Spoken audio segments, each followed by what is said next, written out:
독송 좀 한번 하시라고 그래야 될 거예요. 예, 오늘 이렇게 건강하게 교회를 섬기셔서 감사드리고요.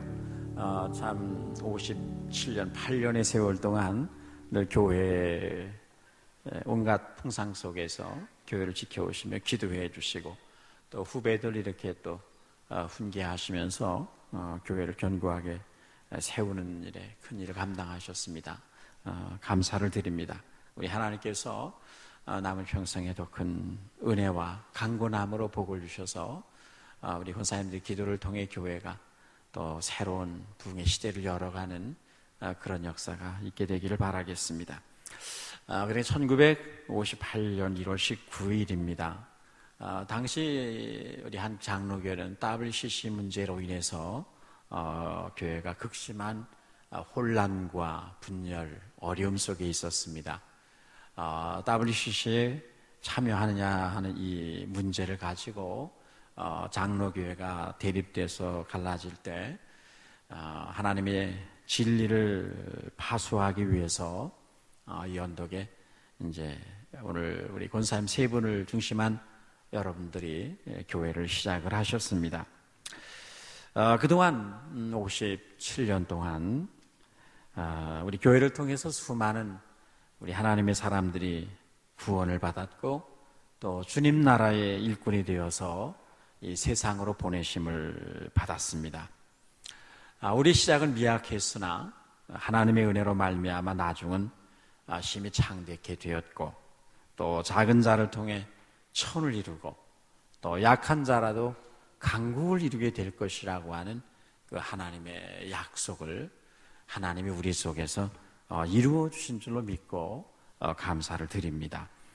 오늘의 우리의 모습이 그냥 하늘에서 뚝 떨어진 것이 아니고 땅에서 솟아난 것이 아니라 각 시대를 따라 교회를 지키며 눈물로 씨를 뿌렸던 우리 앞서간 많은 선진들의 수고가 있었다는 것을 우리가 늘 기억하고 그분들로 인한 감사 그리고 그분들의 수고 위에 서 있는 우리들이 또 다음 세대에 우리 교회를 더 견고하게 세우기 위해서 우리가 오늘날 이 시대에 무엇을 해야 할 것인가를 우리가 잘 기억하고 함께 또 수고해 나갈 것입니다. 지난 몇 주간 작정기도 주간이어서 강단에서 기도를 하면서 지냈습니다. 금요일 기도회를 마치고 새벽 2시에 이제 기도하는 분들이 다 가셨겠지 하고 목양실에서 본당으로 내려왔습니다. 그랬더니 본당의 모든 분이 다 빠져나갔을 것이라고 생각을 해서 이제 사실 강단으로 올라오려고 왔는데 놀랍게도 그 시간에도 새벽 2시가 넘은 시간에도 이 앞에 무릎을 꿇고 또 의자에 엎드려서 또는 저 사무실에서 기도하는 분들의 기도 소리가 계속 이어졌습니다. 그분들의 기도를 방해하지 않기 위해서 아무래도 제가 이 강단으로 올라와서 여기서 기도를 하면 그분들의 기도를 방해를 할 것 같아서는 그냥 조용히 지켜보고 있다가 목양실로 올라가서 저는 거기서 기도를 했습니다. 그분들의 모습을 보면서 하나님의 교회는 기도의 벽돌로 지어지고 성도들의 눈물의 기도를 먹고 교회가 자란다는 말이 생각이 났습니다. 오늘날까지 우리 교회가 든든히 설 수 있었던 것은 이렇게 아무도 보지 않는 이 새벽, 이 어두운 밤에 홀로 이 강단 앞에 엎드려서 눈물로 기도하며 지키는 이런 성도들의 기도와 헌신과 희생을 통해서 오늘 우리 교회가 여기 있구나 하는 그런 생각을 하면서 하나님 앞에 감사를 했습니다. 지난 세월 돌아보면 어느 한 날도 또 어느 한 해도 하나님의 은혜와 도우심이 없이 지나온 날이 없고 또 하나님의 축복 없는 공허한 날이 지난 세월 속에 한 해도 없었습니다. 이제 하나님의 은총 속에 창립 57주년을 맞이한 우리들은 하나님이 여기까지 우리를 도우셨다고 하는 에베네셀의 기념비를 여기서 세우고 그리고 다시 우리 새로운 비전을 향해서 나가는 평안하여 든든히 서가고 주님을 경외함과 성령의 위로와 후원 속에서 진행하고 그 날마다 우리 믿음이 더하고 사랑이 더해지고 믿는 자들의 수가 더해지는 그런 교회로 계속 발전해 나가면서 새로운 부흥의 시대를 열어가야 되겠습니다. 빌립보 교회, 요즘 계속해서 우리가 빌립보서를 보아왔습니다마는 빌립보 교회는 사도 바울에게 있어서 너무나 사랑스럽고 너무나 자랑스러운 교회였습니다. 눈에 넣어도 아프지 않을 만큼 생명과도 같은 교회였습니다.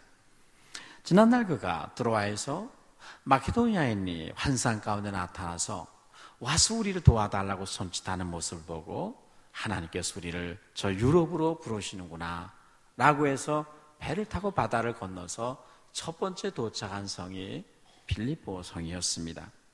그곳에서 길을 가다가 어린 귀신 들린 여자아이의 귀신을 내쫓아준 일로 인해서 모진 매를 맞고 피투성이가 되어서 바울 사도와 실라가 감옥에 갇히게 됩니다. 그날 밤에 그들은 잠을 자지 아니하고 그 감옥에서 밤중에 일어나 하나님을 찬양하고 기도했더니 지진이 일어나고 옥문이 열리고 옥토가 움직이고 그들을 묶었던 모든 사슬들이 풀어지는 놀라운 역사가 있게 되었습니다. 그날 그 놀라운 사건의 현장을 지켜보았던 빌립보 감옥의 간수가 그 가족과 함께 예수를 영접하게 되었고, 그래서 빌립보 감옥의 간수와 그리고 자주장사 루디아의 가정, 이 두 가정을 중심으로 해서 빌립보 교회가 탄생하게 됩니다. 그 이후로 이 교회가 자라고 자라서 늘 사도 바울을 위해 기도하고 바울이 가는 곳마다 선교비를 보내주고 사람들을 보내주며 복음의 진보를 위해서 함께 끊임없이 협력해 왔습니다. 바울 사도는 이방인들로 모여진 작은 이방교회인 빌립보 교회를 생각할 때마다 마음의 기쁨을 금할 수가 없었습니다. 그들이 복음을 들은 첫날부터 지금까지 하나님의 진리를 늘 순종하고 그 진리 안에서 교제하며 하나님을 섬기는 그 모습이 언제나 감동적이었고 기쁨을 주었기 때문입니다. 그래서 1절에서 그들을 가리켜 말하기를 나의 사랑하고 사모하는 형제들, 나의 기쁨이요 면류 아닌 사랑하는 자들이라, 그렇게 그들을 불렀습니다. 나의 사랑하고 사모하는 형제들, 그 말 속에는 그 빌립보 교회를 향한 사도 바울의 그 애틋한 사랑과 뜨거운 감동적인 마음과 애정이 들어있었습니다. 바울 사도의 인생의 자랑은 다른 것이 아니었습니다. 최고의 학벌과 최고의 문벌을 갖고 있는 그였지만 그것이 바울의 인생의 자랑과 기쁨이 되지 않았습니다. 그 인생의 최고의 기쁨과 자랑은 그가 복음으로서 낳은 빌립보 교회 성도들, 그들이 진리 안에서 성장하며 하나님의 은혜에 참여하는 그들의 모습, 그것이 바울 사도에 있어서 최고의 인생의 기쁨이요 면류관이 되었습니다. 그래서 그 빌립보 교회를 생각하면 바울의 마음에 기쁨이 있고 생각만 하면 감사로 기도하게 되었습니다. 여러분 어떻습니까? 오늘 우리가 함께 주의 교회를 섬기는데 우리가 서로를 향해서 나의 사랑하고 나의 사모하는 사람들, 형제들, 당신은 나의 기쁨이요 당신은 나의 우리의 면류관입니다. 그렇게 우리가 부를 수 있는 그런 아름다운 관계 속에서 우리가 하나님을 섬기고 있는가? 성도와 교역자 간의 관계, 또 성도와 성도들과의 관계가 바로 1절에 표현되어진 그런 관계 속에서 우리도 이루어져 가야 될 것입니다. 바울 사도는 그 빌립보의 성도들의 아름다운 모습을 생각하면서 그들에게 이제 편지를 쓸 때 오늘 실제적인 교훈 몇 가지를 권면하게 되었습니다. 첫째는 주 안에서 서라는 것이고, 둘째는 같은 마음을 품으라는 것이고, 셋째는 서로 도우라는 것입니다. 먼저 첫째가 권면이 주 안에 서라는 것인데요. 그러므로 나의 사랑하고 사모하는 형제들, 나의 기쁨이요 면류가 아닌 사랑하는 자들아, 이와 같이 주 안에 서라. 여기 서라, 주 안에 서라는 말은 굳게 서라는 말이거든요. 요동치 말고 흔들리지 말고 뒤로 물러가지 말고 졸지 말고 정신을 똑바로 차리고 진리 위에 견고히 서라는 말입니다. 이 말은 군사 용어거든요. 여기 스테코라고 하는 이 말이 그냥 일반적인 데 쓰는 말이 아니라 전쟁터에서 초병이 적군의 침투를 막기 위해서 모든 병사들이 잠든 그 밤에 홀로 밤을 지새우며 눈을 부릅뜨고 적진을 바라보며 지키는 이 초병의 모습을 지금 가리키는 말입니다. 상당히 강력한 전투 태세를 가르치는 용어가 이 스테코라고 하는 단어입니다. 완전 무장을 한 군사가 적과 대치하고 마주서서 굳세게 서 있는 그런 상황을 말해주죠. 그냥 단순히 편안하게 서 있는 그런 것을 의미하는 것이 아니라 적을 향해서 우리의 적이 누구인가를 알고 그 적을 향해서 두 발을 땅에 든든히 딛고 흔들림 없이 적진을 눈을 부릅뜨고 바라보고 서 있는 그 자세를 가리키는 말이죠. 이제 새로운 부흥의 시대를 열어가야 되는 우리 교회가 주 안에서 든든히 서가는 그런 역사가 있게 되기를 축원합니다. 왜 우리는 굳게 서야 하는 것인가? 너희는 주 안에 서라 하는 말을 하면서 그러므로라고 하는 접속사를 사용을 했습니다. 그러므로라는 이 말은 접속사는 3장 18절에서 20절 사이에 그 내용을 지금 이어받는 것이거든요. 왜 우리가 굳게 서야 하는가? 교회 안에 십자가의 원수로 행하는 자들이 있기 때문에, 그리고 교회 밖에는 교회를 공격하고 무너뜨리려고 하는 세력이 있기 때문에 하나님의 교회가 전선을 지키는 초병처럼 그렇게 깨어있는 모습을 가지고 굳게 서라는 것입니다. 교회는 주님의 은혜 안에서 그분을 신뢰함 속에서 진리 위에 굳게 서야 합니다.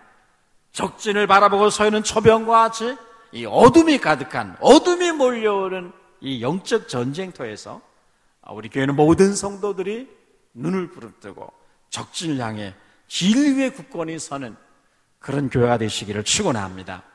베드로 사도는 베드로후서 3장 4절에서 말세에 조롱하는 자들이 일어나 자기의 정욕을 쫓아 행하며 조롱하여 이르기를 주의 강림하신다는 약속이 어디 있느냐? 조상들이 잔 후로부터 만물이 처음 창조할 때와 같이 그냥 있도다. 조상들이 자고 지금까지 만물이 창조할 때와 같이 세상이 그대로 있는데 무슨 재림이 어디 있느냐? 세상 끝이 어디 있느냐? 라고 비난하고 하나님의 진리를 조롱하고 진리를 흔들 그럴 사람, 조롱하는, 기롱하는 자들이 일어날 것이라 경고했습니다.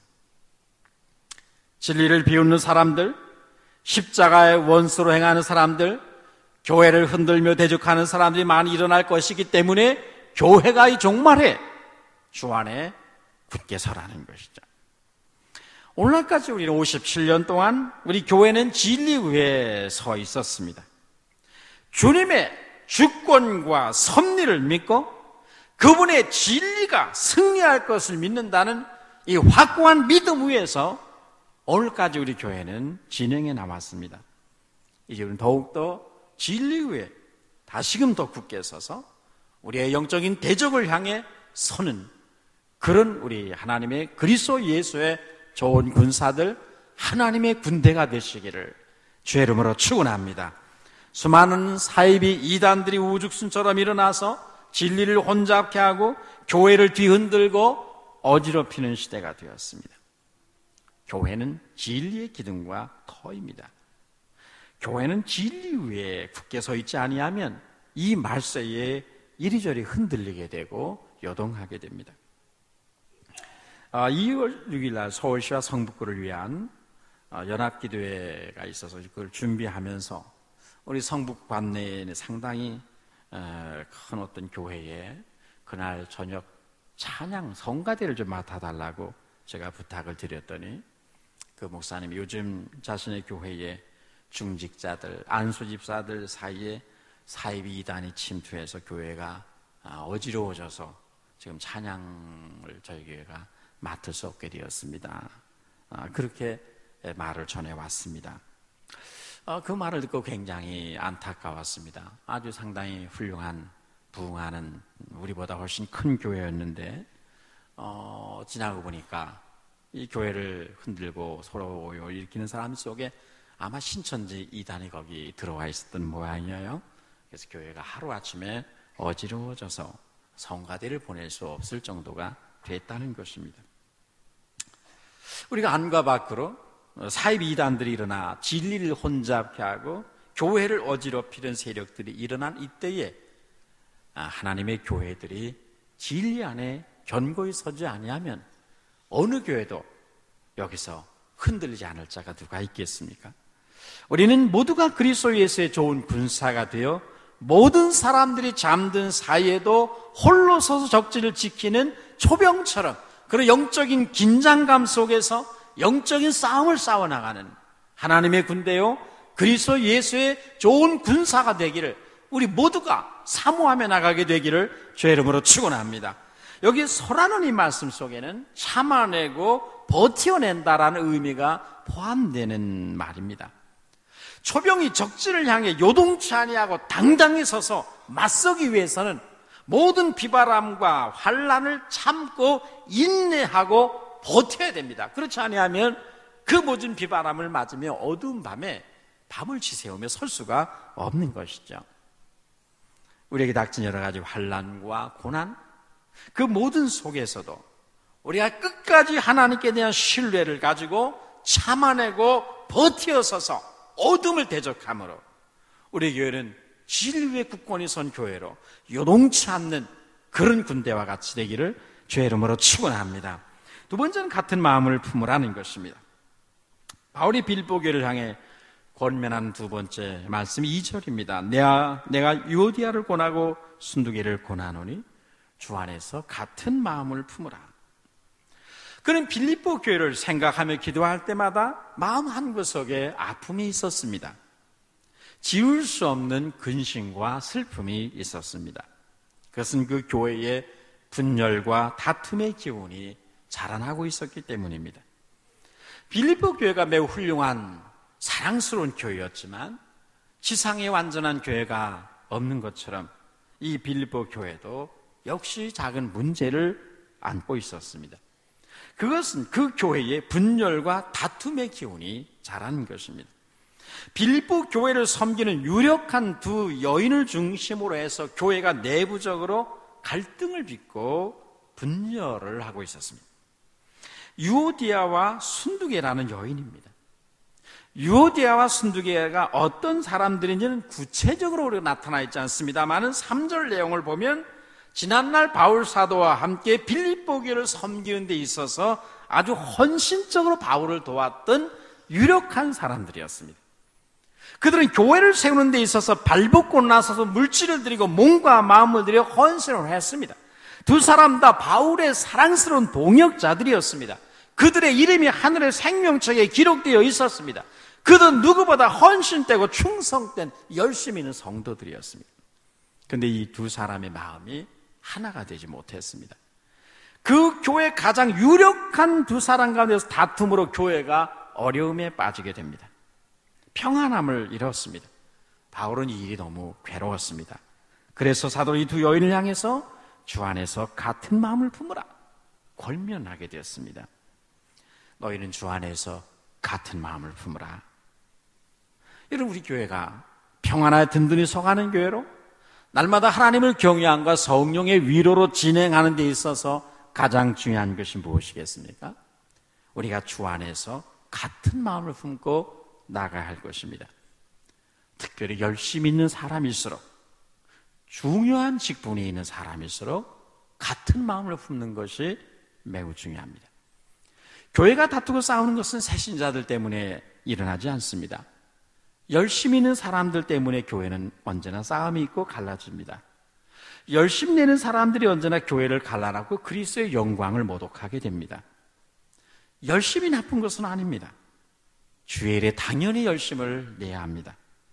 그러나 열심을 내는 사람의 마음이 그리스도의 마음을 담지 못하면 그의 열심이 강할수록, 그의 하는 일이 중요할수록 그는 교회 안에 많은 문제를 일으키게 됩니다. 여러분, 사도는 그들을 향해서 이렇게 말했습니다. 복음에 나와 함께 힘쓰던 저 여인들. 그들은 얼마 전까지 해도 사도와 함께 복음에 힘쓰던 사람들이었습니다. 오늘의 빌립보 교회가 있기까지 그들의 아름다운 헌신과 희생을, 수고를 잊을 수가 없습니다. 그런데 그들이 지금 교회의 회방자가 되었고 지금 분열과 다툼을 일으키고 있었습니다. 이제까지는 그러했는데 오늘은, 현재는 아니라는 거예요. 전에는 복음에 나와 함께 힘쓰던 여인들이었는데, 과거에는 그러했는데, 그런다 오늘은, 현재는 교회를 흔들고 분열시키고 어지럽히고 있는 인물들로 기록이 되었습니다. 오늘 우리는 현재 내가 교회에서 어떤 존재인가를 자문해 보아야 됩니다. 하나님 앞에서 오늘 나는 어떤 존재인가? 만일 오늘 우리가 하나님 앞에 서서 내 인생을 한 줄로 묘사한다면 뭐라고 문장을 기술하겠는가? 하나님께서 그런 교회 덕이 되는 사람이었다, 아니면 교회의 분열과 다툼을 일으키는 사람이었다, 그가 있는 곳에는 언제나 분열과 다툼이 있었다, 그렇게 기록되면 되겠습니까? 이 빌립보서가 그 교회에 전달되어서 모든 회중 앞에서 낭독되어질 때 거기에 유오디아와 순두개가 앉아 있었습니다.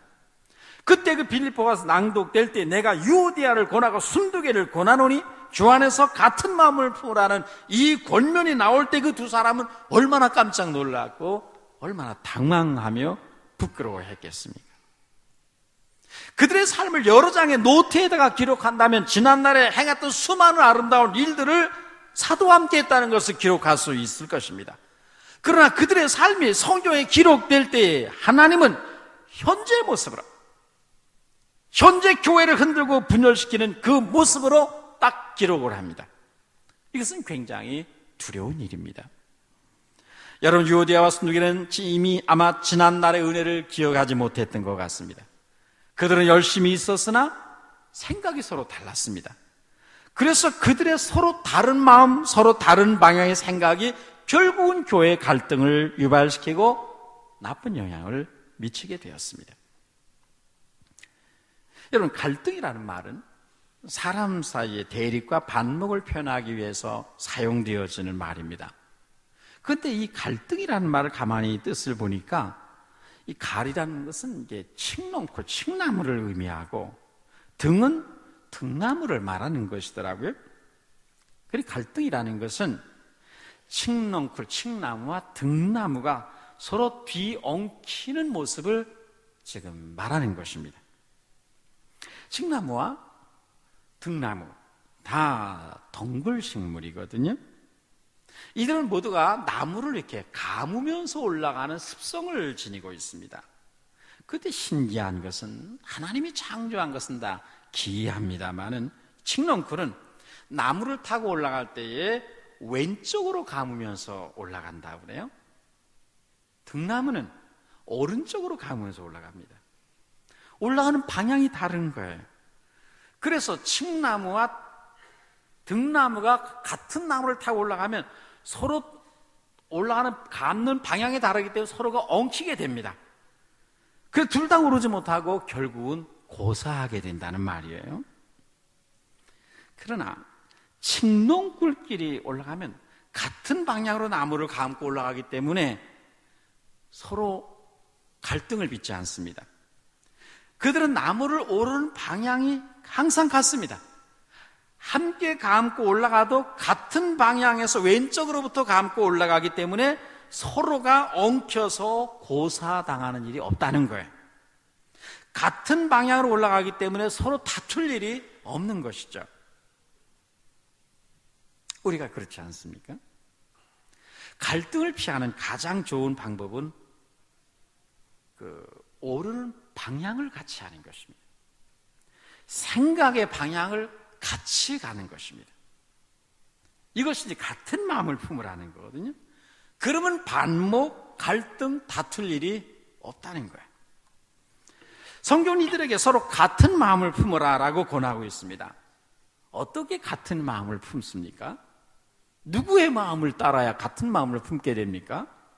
목사의 마음입니까? 장로님들의 마음입니까? 권사님들의 마음입니까? 누구의 마음을 따라야 같은 마음을 갖게 되는 겁니까? 그리스도 예수의 마음이지. 그리스도 예수의 마음을 품을 때 우리는 같은 마음을 품는 것이고, 그때 우리는 생각이 같은 방향을 향해서 가게 됩니다. 그리스도의 마음을 품을 때 그때 뒤엉켜 갈등을 일으키고 함께 죽는 일이 없다는 말이에요. 우리 2020 비전을 향해 나아가면서 하나님 앞에 같은 마음을 품게 해달라고 기도해야 됩니다. 당일을 위해 기도할 때 같은 생각의 방향을 갖도록 기도해야 됩니다. 모든 기관과 부서를 위해 기도할 때 항상 같은 생각 방향을 갖게 해달라고 기도하시는 성도들 되시기를 축원합니다. 그것이 지혜거든요. 여러분, 참 지혜가 무엇입니까? 성경에서 말하는, 특히 환난 당하는 자에게는 저는 기도할 것이요, 하나님께 지혜를 구하라. 모든 일에 후히 주시고 꾸짖지 아니하시는 하나님께 구하라고 했는데, 지혜가 무엇입니까? 지혜를 구하라는데, 참 지혜는 모든 것을 하나님의 관점에서 보는 능력을 말합니다. 그것이 지혜이거든요. 하나님의 보좌의 관점에서 보는 능력, 이것이 성경에 말하는 참 지혜란 말이죠. 우리가 같은 방향으로 생각하고 같은 방향으로 올라가기 위해서는 모든 일을 각자가 자기 입장에서, 저마다의 방향에서 생각하는 것이 아니라 동일하게 하나님의 관점에서 봐야 되고, 동일하게 하나님의 보좌의 관점에서 그 문제를 보아야 같은 방향으로 올라갈 수가 있는 거죠. 대부분의 분열과 다툼과 갈등은 어디서 일어나는 겁니까? 관점의 차이에서 일어납니다. 같은 관점에서 보지 않기 때문에 생각이 달라져 버리거든요. 자기 입장에서만 보는 거예요. 그래서 교회를 섬기는 사람들이 열심히 있다고 하는 사람일수록, 중요한 직분을 맡은 사람일수록, 기도 많이 한다는 사람일수록, 충성한다고 하는 사람일수록 끊임없이 그리스도 예수의 마음을 구해요. 같은 마음, 같은 생각을 갖는 이 참지혜, 모든 것을 내 입장이 아닌 하나님의 관점에서 보는 이 능력을 구함으로 우리 교회는 올라갈수록 더욱더 하나님 앞에 아름다운 같은 생각을 하는 공동체, 같은 방향으로 올라가는 그런 공동체로 우리 교회가 성장하게 되기를 주의 이름으로 축원합니다. 끊임없이 그리스도의 마음을 바라보고 거기다 내 생각을 맞춰야 됩니다. 자신을 끊임없이 낮추고 계속해서 내 입장을 하나님의 보좌의 관점에 수정을 해야 우리는 모두가 같은 방향으로 나아갈 수 있을 것입니다. 세 번째, 마지막으로는 저들을 도우라는 말씀입니다. 우리는 그리스도의 마음을 품고 서로 화목한 가운데 교회를 세우기 위해서 해야 될 일의 세 번째는 서로 돕는 것입니다. 3절 말씀에 또 참으로 나와 멍에를 같이 한 네게 구하노니 복음에 나와 함께 있었던 저 여인들을 돕고 또한 글레멘드와 그 외에 나의 동역자들을 도우라. 여기 나와 멍에를 같이 한 자 네게 구하노니, 이게 누구일까요? 이름을 지금 언급을 안 해서 우리는 모릅니다. 그런데 확실한 것은 빌립보 교회 성도들은 이 말만 해도 그가 누군지를 금방 알아요. 너무나도 아름다운 사람이기 때문에. 그래서 내가 나와 멍에를 같이 한 자 네게 구하노니 이 사람을 좀 도와줘라. 그리고 나와 함께 복음에 힘쓰는 나의 동역자들 네가 좀 잘 도와줘라. 이 부탁을 지금 하고 있는 거거든요. 그에게 지금 바울 사도께서 말씀하고 있구나. 그들은 금방 알 정도로 그렇게 아름다운 사람이 빌립보 교회 안에 있었던 거죠. 바울은 그를 향해서 도우라는 거예요. 누구를 도와요? 지금 생각이 달라서 다툼과 분열을 일으켜 유오디아와 순두개가 하나가 되도록 도우라는 것이고, 열심히 바울과 함께 동역하며 수고하고 있는 글레멘드와 바울의 여러 동역자들을 도와서 그들이 더 잘하도록 용기를 주고 격려를 주고 그들을 일으켜주라는 것입니다.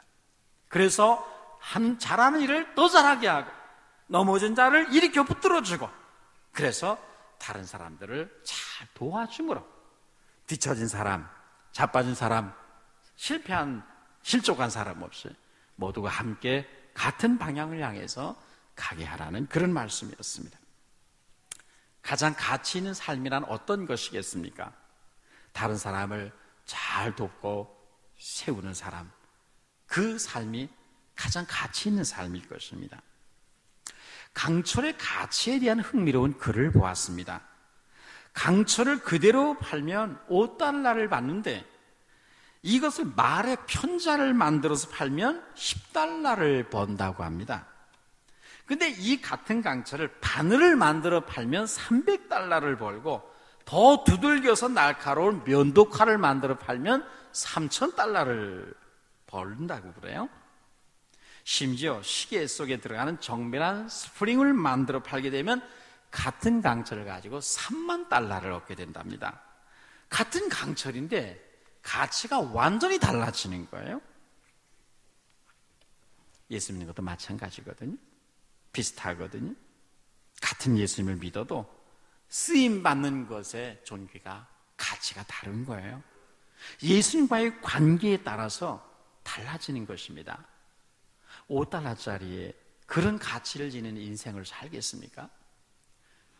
3만 달러짜리 가치를 지닌 그런 삶을 여러분 살겠습니까?